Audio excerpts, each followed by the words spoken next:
Hello，大家好，这里是 BP Lab Study， 现在时间是9月22号的早上9点。那我终于拿到了我们第一批贩售的 iPhone 15，还有 iPhone 15 Pro Max。大家可以看到，我真的是非常的克难，我现在居然在车上拍影片，为了就是要赶快帮大家拍开箱实测，然后告诉大家这两台手机的差异。今天这部影片的话，我们会告诉大家 iPhone 15跟 iPhone 15 Pro Max 在外观、晶片、效能，还有相机等等的19个更新。当然的话，也会帮大家做非常详细的实测。就是 iPhone 15 Pro Max， 它今年没有了3倍镜，改成5倍镜。那它在2到5倍拍摄的焦段，那它的画质会表现得好吗？那再来的话，就是大家很关心的 USB 3的传输速度到底有多快？那 iPhone 改成 Type C 之后，那到底可不可以外接到我们的电脑上面呢？那都会在今天这部影片详细的告诉大家。那一样在影片开始之前，请先记得按下订阅钮，并记得开启小铃铛，才不会错过跟 BPW 相关的最新资讯哦。好，那我们现在就来进行我们1年1度最神圣的时刻啦！我们要来开箱我们的 iPhone 15，还有 iPhone 15 Pro Max。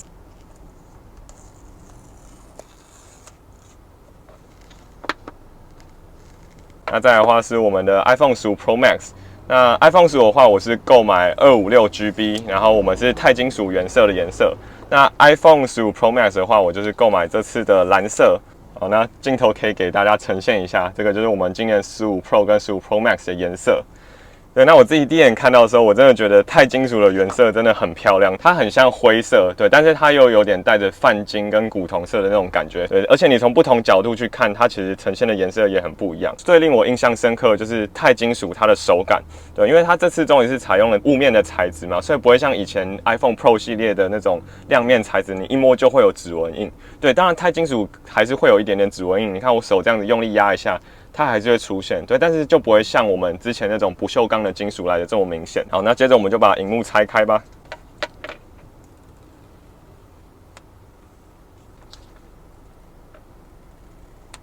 好，那我们先来看一下包装盒。那这次包装盒的话，就全新附上了这一条编织的装 Type C 的充电线。对，所以它现在的质感变得非常好。那当然也很希望说，苹果在这次的线材的材质跟耐用度可以变得更好。因为大家应该知道嘛，先前 Lightning 的材质，它线的尾端很容易会虚掉或是断掉。对，那这种编织线的材质可能会改善一点。那我们之后实测会再告诉大家。好，那今年 iPhone 15 Pro 除了我手上的这个蓝色，还有我们钛金属原色之外，它还有黑色跟白色的2个颜色。颜色今年它是说它是使用 PVD 的材质去镀上去的。对，那这样子会有什么风险呢？就是虽然说苹果说它的耐用度很高，但是如果你的刮伤刮得太严重的话，它其实还是会直接显露出里面原本钛金属的颜色。所以为什么我那时候会想要购买蓝色？我想说，如果真的把它刮得很严重的话，那我们干脆就把它磨一磨，其实它最后还是会变成这一台钛金属的原色。所以我觉得就是购买蓝色的这个机型会比较划算，因为它多镀了一层颜色上去嘛。那在外观第3个更新的话，当然就是它的材质还有它的手感啦。那这次我一拿到 iPhone 15跟15 Pro Max， 我真的可以发现它的重量比去年轻了很多。不管是 Pro 系列还是一般的 iPhone 15，它都导入了 2.5D 弧形倒角的设计。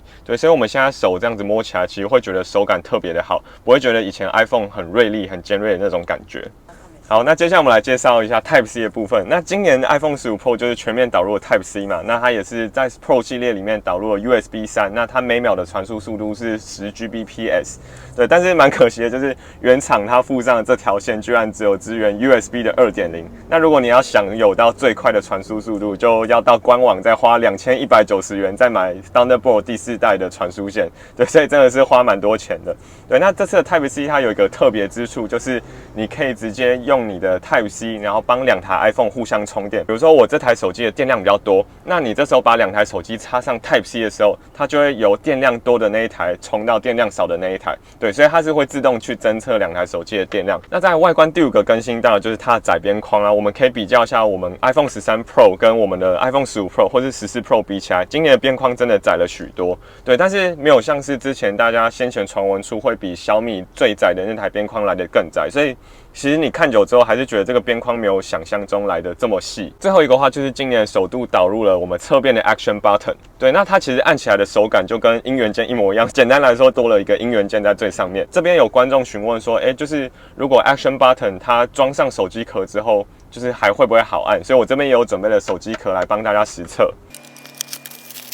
好，那我们就先把我们的 iPhone 15 Pro Max 套上我们的手机壳。套上手机壳之后，其实按起来触感还是非常的好，因为就像我刚刚跟大家说的嘛，因为它的按钮全部都是跟音源键的触感一模一样，所以我们按起来基本上没有什么问题。好，那以上就是关于外观的7大更新。那接下来呢，我们就会来帮大家去户外详细的实测我们 iPhone 15跟 iPhone 15 Pro Max 它的相机到底有没有提升呢？以及 iPhone 15 Pro Max 它的5倍镜的拍摄效果到底怎么样？以及在夜间的夜拍能力会不会有噪点出现？那我们现在就出发到户外的场景吧。好，那接下来呢，就是我今天一整天辛苦在外面实测的所有照片。那我们现在就来一一的跟大家讲，在这边就直接跟大家讲结论。今天 iPhone 15 Pro 跟15 Pro Max， 它在广角镜头的拍摄仍然有许多噪点的部分出现，对，这部分是蛮可惜的。然后再来的话，就是大家最在意的 iPhone 15 Pro Max 的2倍镜到5倍镜之间的焦段，那它实际上呈现起来真的是相当的模糊，甚至比原本的 iPhone 13 Pro 的3倍镜呈现起来的还要差。那最后的话，就是在5倍镜的部分，其实在夜拍的部分也是没有想象中的这么理想。我们分别呈现出来的照片是怎么样？对，那今天这部影片的话，我们主要会比较我们的 iPhone 15 Pro 跟 iPhone 15 Pro Max。之后的影片的话，我会把 iPhone 15一般的版本也会拿出来比较。好，那首先第一张照片的话，我们是由 iPhone 15 Pro 跟15 Pro Max 的广角镜拍出来。那这边可以简单放大给大家看一下细节，因为 iPhone 15 Pro 跟 Pro Max 它们的差距其实只有在3倍镜跟5倍镜嘛，所以广角镜跟1倍镜它成像方式是非常接近的，所以我们这边其实不会看出太大的差别。对，但是我们等一下到室内照片的时候就会看到一些差别。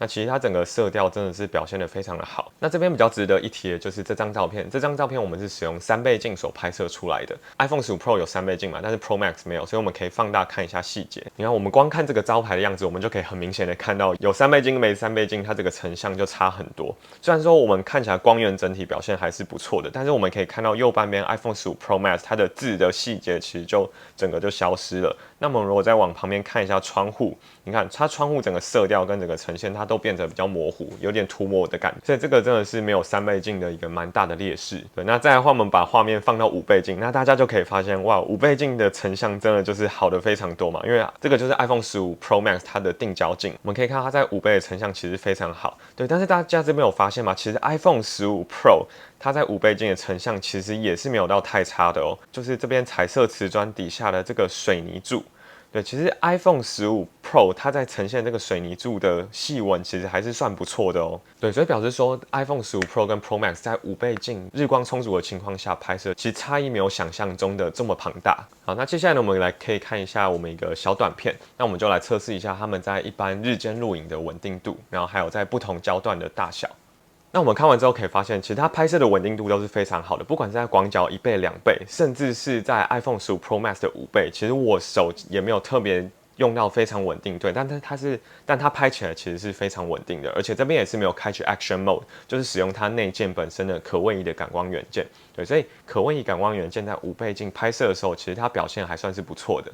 那在这段影片的话，我们就是把 iPhone 15 Pro 放到15倍的大小，然后 iPhone 15 Pro Max 放到25倍的大小，我们来看一下它呈现的细节。对，那这边就可以看出非常大的差异。你看，我们有了5倍镜之后，我们可以成像放大到25倍，而且不止放大到25倍而已，我们是整个成像的细腻度跟精细度都比 iPhone 15 Pro 来的好的非常多。我们这边就可以很明显看到这2栋建筑物在墙面上的这个差异。所以必须说，苹果在长焦段的这个设计，真的还是有费了一些苦心的。好，那再来就是我牺牲自我，我们来拍摄我的人像照片啦。那首先的话，我们来看到 iPhone 15 Pro 跟 Pro Max 在1倍镜的部分，那我们可以稍微把画面放大一下。对，大家看我这个脸，其实我不是没睡吧，我只是因为太阳太大，所以眼睛有点眯起来了，所以希望大家不要误会。对，那就像我刚刚所说的嘛，因为他们的镜头规格是一样的，所以在1倍镜的部分，我们其实不会看出太大的差异。那接下来我们看到2倍镜的部分。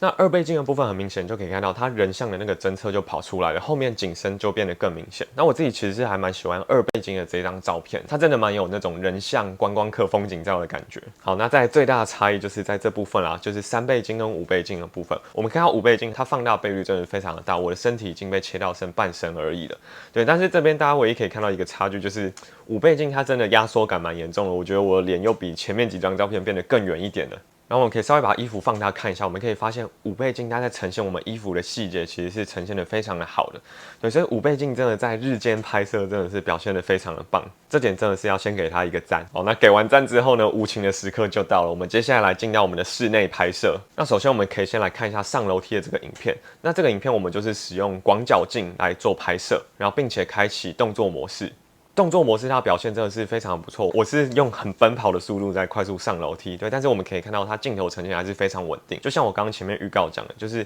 iPhone 15 Pro 跟 Pro Max 在今年的广角镜的噪点部分，其实还是没有很明显的改善。我们从这2个画面就可以看到，我们从爬楼梯上去那个过程真的是充满了噪点。看到这个画面，真的感觉不出来是一台2024年旗舰型手机所拍摄出来的画面。那再来就是一些室内画面呈现，就简单给大家看啦。然后这个是使用3倍镜，那这边一样，我们可以看一下 iPhone 15 Pro Max， 它就是使用裁切出来的3倍镜来拍摄的。iPhone 15 Pro Max 它的3倍焦段在室内真的就是完全不行了，它除了没有3倍镜之外，它就是使用它1倍镜不断的放大裁切，然后它又没有办法跟5倍镜去进行合成，它就是单纯拍出来的一个数位变焦的3倍镜的照片。对，所以我们这边就可以看到这个噪点真的是非常的多，而且很奇怪的地方就是，你看为什么下面的电灯它居然没有亮起来？我不确定 iPhone 在这种侦测微弱光线的部分，它的成像的问题是什么？对，因为我在后续拍了几张照片，也有类似像这个画面的出现。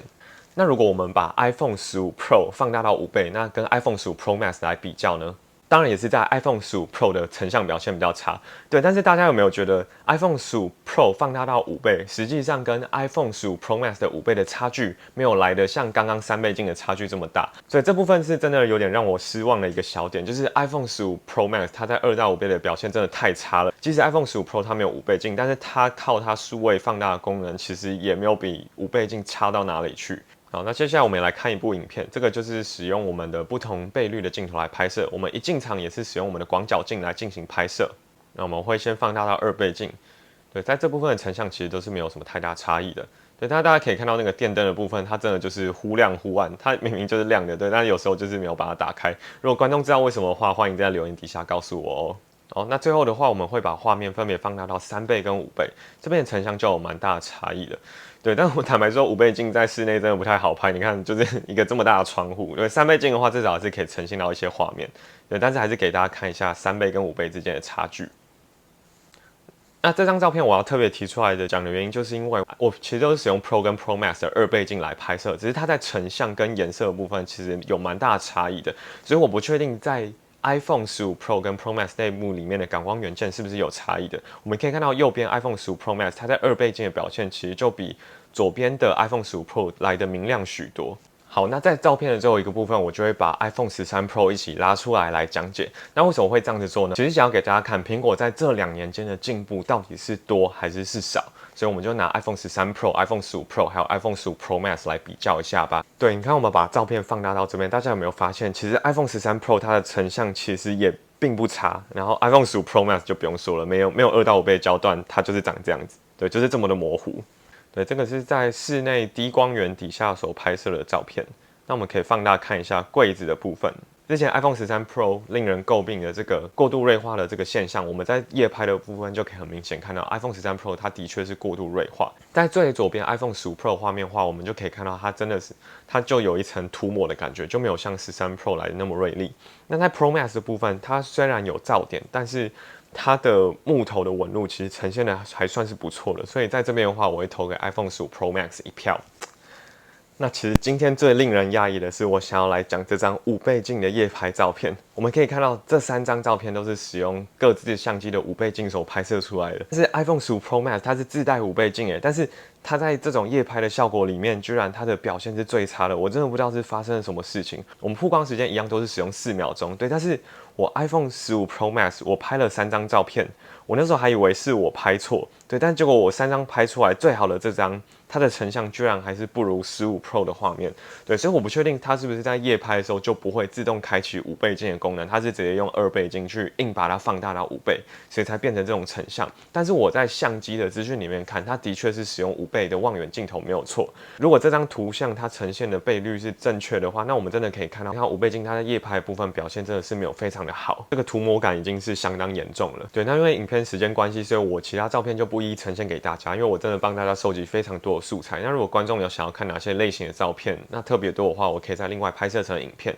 好，那在影片之后就要来好好的讲一下我的结论跟心得啦。虽然说我在发表会的时候真的是对今年的 iPhone 感到蛮失望的，对，但是我还是抱着最后一丝丝的期待拿到实机看一下可不可以有突破我的一些想象，但必须说还是令我很失望，已经没有当时我拿到比如说像 iPhone 6啊、iPhone X 啊、iPhone 13 Pro 那种惊艳的感觉。对，今年在拍照的部分，我只能说真的表现就是一般般，甚至连13 Pro 的3倍都已经可以完全打败我们 iPhone 15 Pro Max 的3倍数位变焦了。所以我们可以看到苹果它在相机的优化这部分真的是非常的挤牙膏，因为我们原本先前预测是会推出3到6倍之间的变焦潜望式镜头嘛，那在今年的部分是没有推出的，那有可能会到 iPhone 16之后才会推出。所以我这边猜想可能有2个点，第一个点的话就是苹果在这部分的技术遇到了瓶颈，对，所以它没有办法去开发出这个镜头。那其实在去年的时候也有传闻说今年 iPhone 会搭载4颗镜头，那我猜苹果一开始有可能会想要搭载1235或是1236等等的4镜头的排列，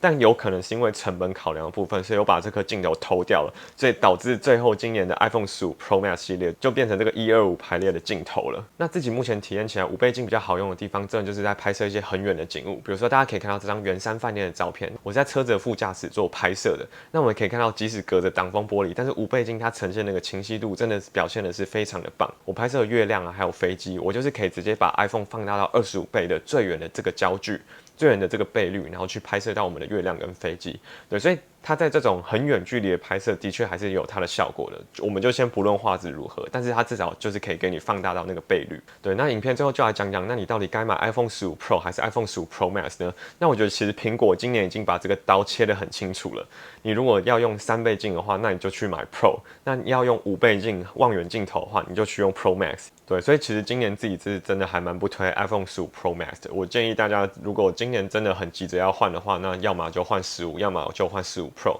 那我觉得 Pro Max 的话的潜望式镜头有可能会在明年的 iPhone 16有所更新。对，所以今天影片就大概跟大家介绍到这边啦。那后续的部分，我们当然还是会继续做很多的实测，以及我之后的使用心得。对，那我现在就只是把我今天当下所有拍摄的内容，以及我所有使用过的体验，那完整的告诉大家。那观众有任何回馈的话，或是觉得我在哪边资讯呈现有错误的话，也欢迎在留言底下告诉我哦。那如果你喜欢我的影片的话，请记得按赞加分享，并记得订阅我的频道哦。最后不要忘记开启小铃铛，以获得更详细的资讯。